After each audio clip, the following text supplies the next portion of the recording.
Bismillahirrahmanirrahim. Assalamu alaikum, dear students. This is your chemistry teacher. So today we will be discussing what is thermodynamics, types of thermochemical reactions, and internal energy. अच्छा, what is thermodynamics? Thermodynamics आहे छा? हाणे ॾिसो जेको thermodynamics आहे, thermo means heat, dynamics means motion.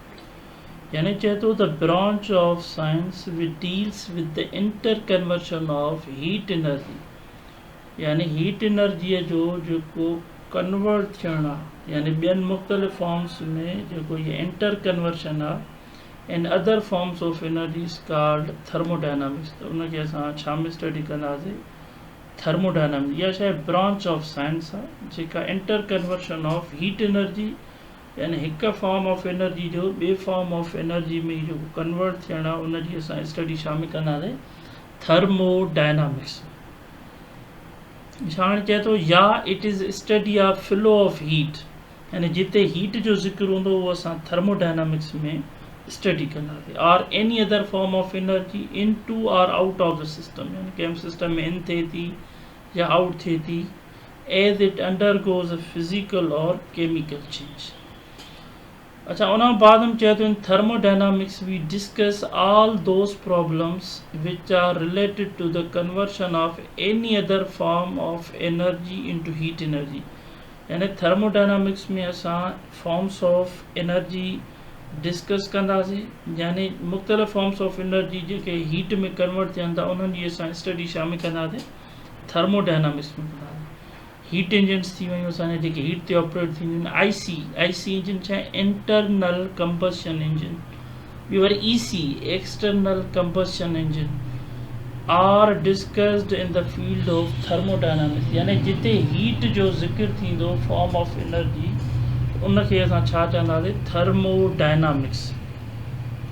हाणे चए थो थर्मोकेमिकल रिएक्शन्स छा आहे? यानी अहिड़ा रिएक्शन्स जिन में हीट एसोसिएटेड हुजे.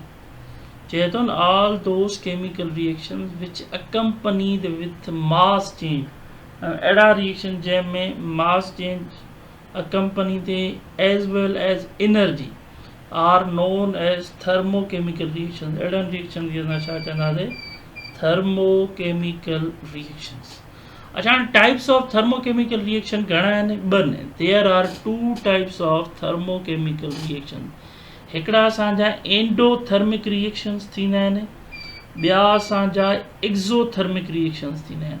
अच्छा, हाणे एंडोथर्मिक रिएक्शन छा आहे? चए थो all those chemical reactions in which heat is absorbed in going from reactants to products are known as endothermic reaction. हाणे ॾिसो वर्ड एंडो मीन्स इन, यानी अहिड़ा रिएक्शन जिन में हीट छा थिए? एब्जॉर्ब थिए. उन्हनि रिएक्शंस खे असां छा चवंदासीं? Endothermic reaction. चए थो these reactions can not proceed without addition of heat. यानी ही रिएक्शंस हीट खां सवाइ प्रोसीड ई न थींदा आहिनि. फॉर सपोज ॾिसो KClO3 आहे, पोटाशियम क्लोराइड. हाणे असां जॾहिं हिनखे हीट ॾींदासीं त हीउ KClO3 डिकम्पोजिशन रिएक्शन टुटंदो KCl में potassium chloride plus oxygen. Again ही कैल्शियम कार्बोनेट आहे असांजो, जंहिंखे असां चुन जो पथर चवंदा आहियूं. यानी हीउ बि असांजो एंडोथर्मिक रिएक्शन आहे. यानी असां हिनखे हीट ॾींदासीं, हीउ टुटंदो छा में? Calcium oxide plus carbon dioxide. यानी अहिड़नि क़िस्म जे रिएक्शन्स खे असां छा चवंदासीं? Endothermic reaction. यानी हीअ अगेन असां पढ़ूं था all those chemical reactions in which heat is absorbed in going from reactant to product. हाणे हीअ ॾिसो, हीअ असांजो ग्राफिकल रिप्रेज़ेंटेशन आहे. यानी हीअ असांजा रिएक्टेंट्स जॾहिं प्रोडक्ट्स में कन्वर्ट थियनि था, H1 is the change in this delta H is the change in enthalpy. Initial H1 ही H2 gain.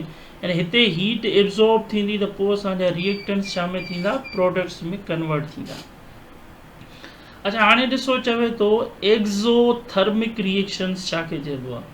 हाणे लफ़्ज़ एक्ज़ो मां क्लियर आहे आउट, यानी अहिड़ा थ मीन्स हीट.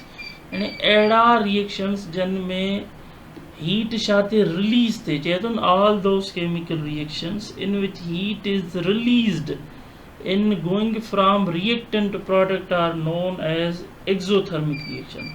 and heat ॾिसो असांजो reactant and product, जॾहिं reactants products में convert थींदा त loss of enthalpy यानी heat छा थींदी release थींदी. हाणे ही ॾिसो for suppose H2 plus hydrogen plus nitrogen ammonia ठही वियो.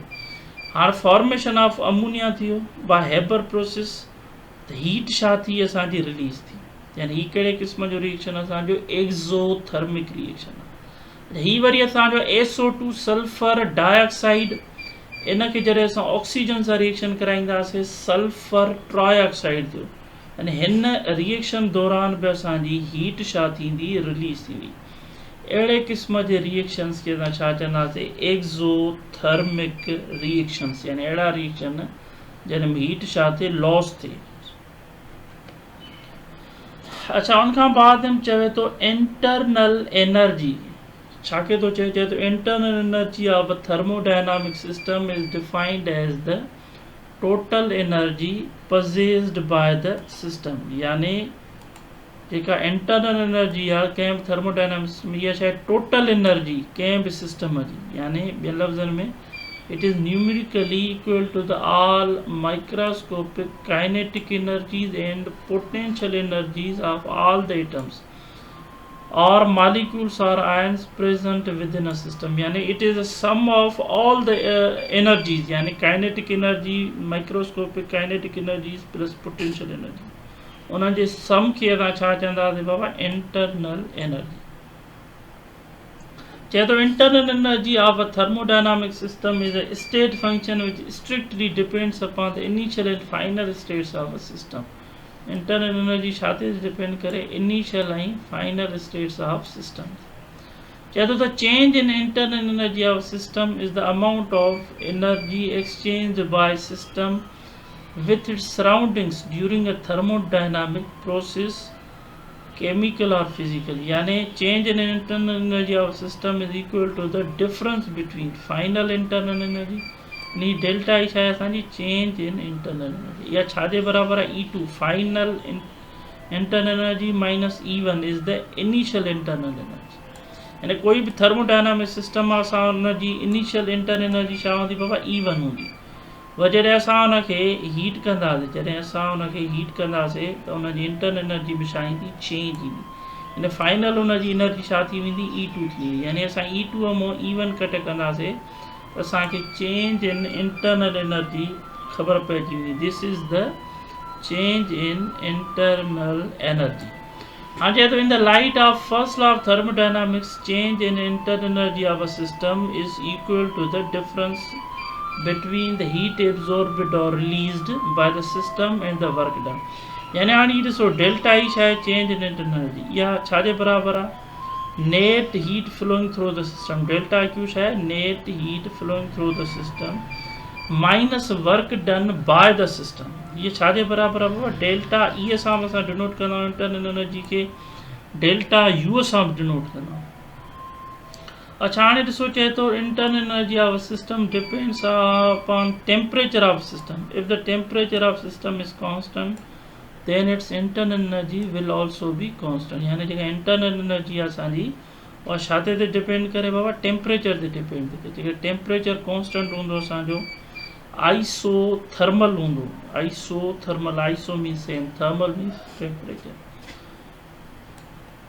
So thanks for watching. Please do not forget to subscribe my YouTube channel for more informative videos.